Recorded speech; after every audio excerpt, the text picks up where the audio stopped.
miracles. Into his presence would I enter now. Into God's presence would I enter now. And I just have to say this is a day late because I didn't have reception for 2 days in my campground I just left in northern Idaho. It was amazing. I did an experiment yesterday. So today is Sunday. I don't know what the date is. The 7th maybe? I don't know. So yesterday, Saturday, I did an experiment where I got into the campground on Friday night or Friday afternoon, set up camp, tucked my phone away, didn't look at it at all Saturday, didn't touch it, didn't look at it, didn't pick it up, nothing. Had no idea all day long what time it was. And I had no reception anyway, so there was nothing to make me want to reach for the phone. Not even, and then I'm like, well, I'm not even going to look at the clock. And I literally went a whole day, not only without reception and not having communication with the outside world, I didn't even know what time it was all day. All day. I don't even know if I've ever done that in my life since I've had I don't know if I've ever done that my whole life. Maybe when I was, I was going to say during a Vipassana retreat I did in Cambodia in 2012. There was a 10-day silent meditation retreat, and I'm pretty sure there was a clock that signaled lunchtime at the very least.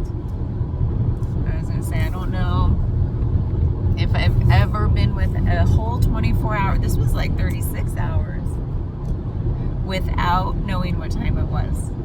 It was amazing. There was one point I went on this hike, and when I came back, I ran into a fellow camper in the campground. They were just finishing up a game of softball or something with the family, and I was talking with him on the way back to our campsite, and he's like, oh, did you capture anything on your hike?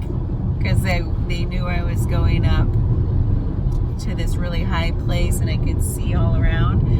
And I told him, no, I didn't even take my phone. And I told him, I'm like, by the way, I have no idea what time it is. I'm trying to go. I don't want to know what time it is. And he's like, oh, okay. And he pretended to like lift up his arm with his watch on it. And he's like, ah. And I was like, don't do it.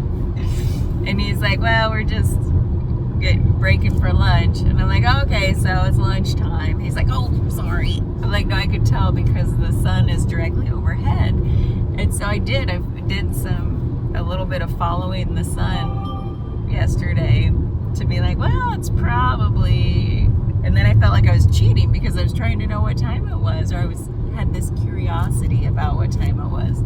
But for the most part, I didn't think about it.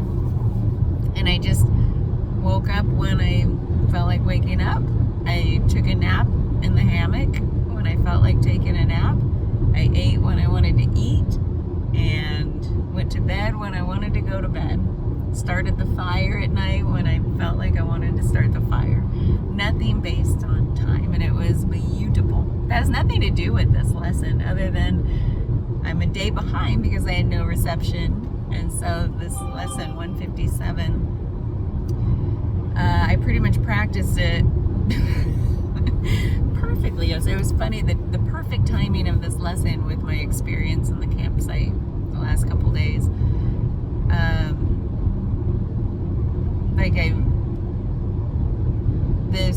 It says in the lesson, like, you're like to come into contact, it's within the space within. Spoiler alert, God is within.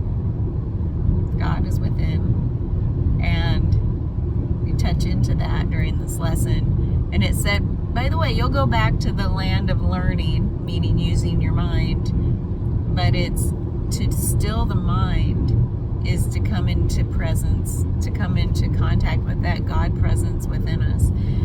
Dude, did I ever experience that this weekend at the, camping. And I'm also reading the Bhagavad Gita, and I'm almost done now. I finish. I yesterday I read a whole book start to finish. Like 250 pages. It's called I'm going all over the place. It's called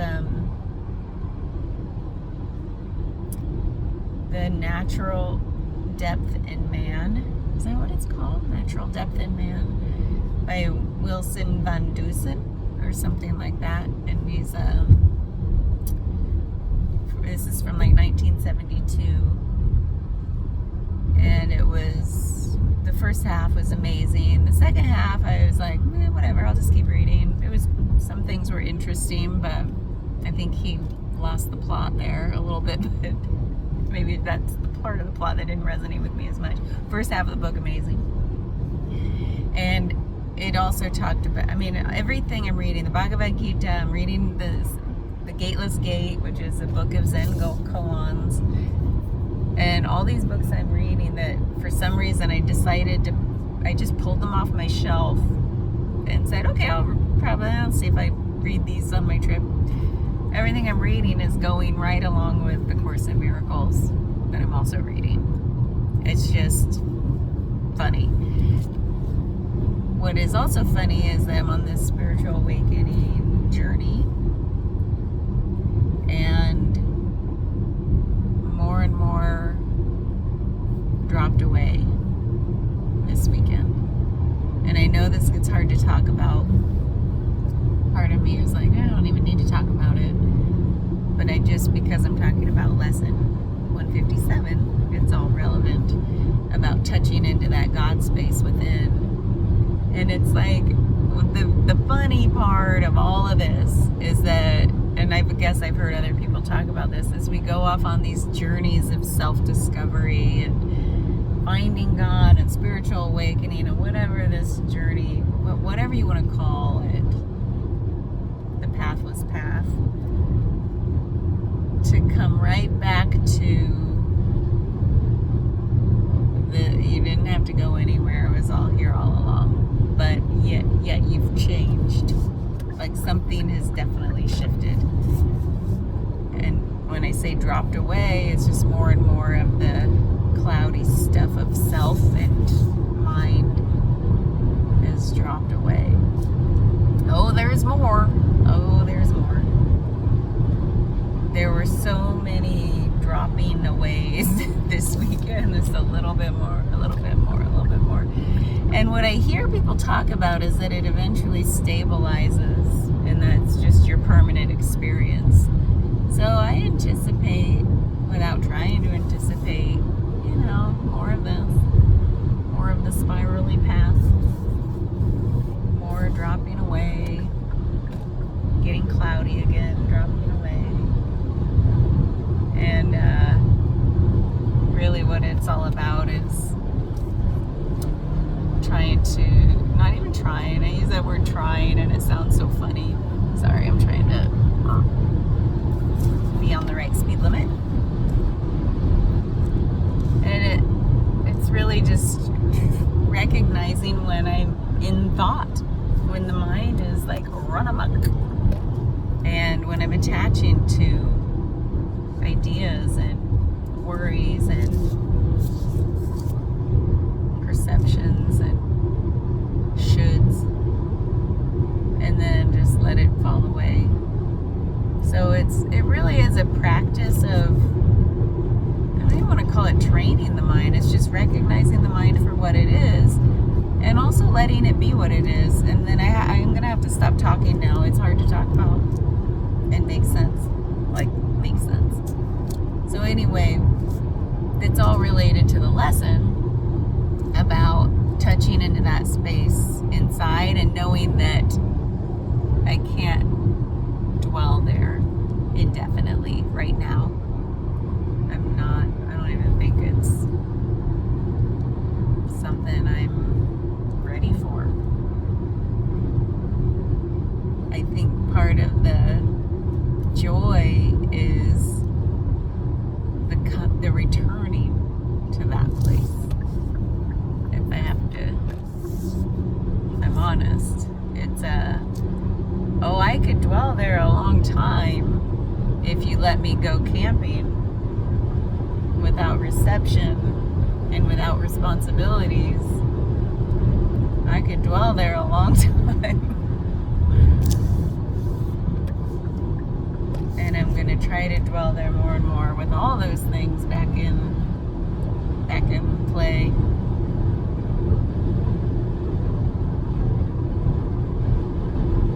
But the joy so far that I'm finding is when I recognize that I'm away and then I return. I'm like, oh, yes. It's just this. Always here. So that was what that lesson means to me, and it's very timely. And then I wondered, like, is that the miracle of A Course in Miracles? Is that every lesson is perfectly timed for the individual and their individual unique journey that they're on? That is a miracle. I have to believe it. Like it's too weird. And each other person who's doing A Course in Miracles day by day, lesson by lesson, are they thinking the same thing? Like, oh my God, it's too perfect, the timing of this lesson. And I'm like, I see you. Yeah, I think it's pretty neat. So, I am headed from Northern, by the way, I believe that I will be back to Lost Moose Campground in Coeur d'Alene, Idaho. It's actually Cataldo, Idaho, but it's near Coeur d'Alene. Welcome to Washington. Now, I just crossed into Washington. So I'm headed from Northern Idaho to Seattle to see my friend Jules, my roommate from massage school. I'm going to stay there a few nights. And then I'll head down to Portland to my training and get into that campground, and I'll be in one single campsite for 5 nights. I won't know what to do. I have got all that back there dialed in. I did break my tote though. I roughhoused it. I broke my huge tote. It just basically shattered. I don't know my own strength. I was getting a little aggressive. So, other than that, I've got everything dialed in, like what goes on top, what goes inside. It's fun. It changes. It keeps changing, and it's fun to pack and unpack, set up camp, tear down, set up camp, tear. I love that. That's almost as much fun as just being still in the campground. And by the way, for 3 nights in a row now, I have literally slept 2 feet from a stream, a very beautifully noisy stream. Oh, that talk about white noise. I won't know what to do without it now. I'm assuming the campground that I'll be at in Portland, it's right out of the city proper, and probably not as naturey as what I've had, but that's okay. It's an experience in its own. By the way, I'm gonna go now, but I do have to say, yesterday for breakfast I made ramen noodles and I fried up some hot dogs, put the hot dogs in the ramen noodles. Yeah, I'm about ready to eat some vegetables to balance that out. I also last night, I didn't really need to eat much after that for the rest of the day. At night, I Jiffy Pop, you know those, like, I bought a couple of those popcorns that you can do over a camp stove, and then it makes the aluminum balloon. They're not as tasty as you want them to be, but they're fun. I was about ready to do it over the campfire, and then luckily I read the instructions and it said, yeah, don't do that. Just in time. So I had my camp stove, I went ate a little bit of that. It wasn't good enough to eat the whole thing, but it was an experience. So there's so much more to be said, but it wouldn't do it justice. Just know that I don't know why I said just know. I was silly.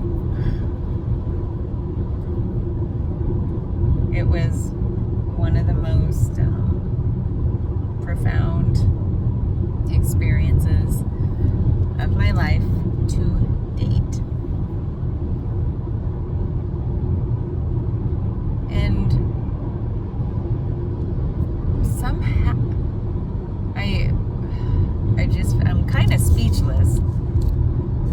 somatic experiencing work that just naturally happened sitting by the stream while reading the Bhagavad Gita, and unwinding happening through my body, in addition to emotional unwinding. So many toys, tears of joy and gratitude, but very like subtle. So much talking to nature, so much, oh my God, I think I could tell time by this little chipmunk.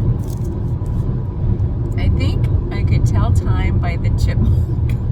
What a funny thing.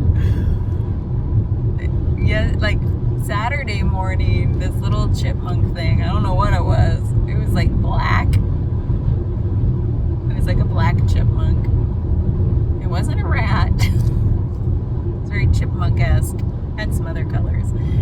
It runs right in front of me, and from one side of the bushes to another side of bushes. Well, this morning, I was sitting even closer to the bank of the stream.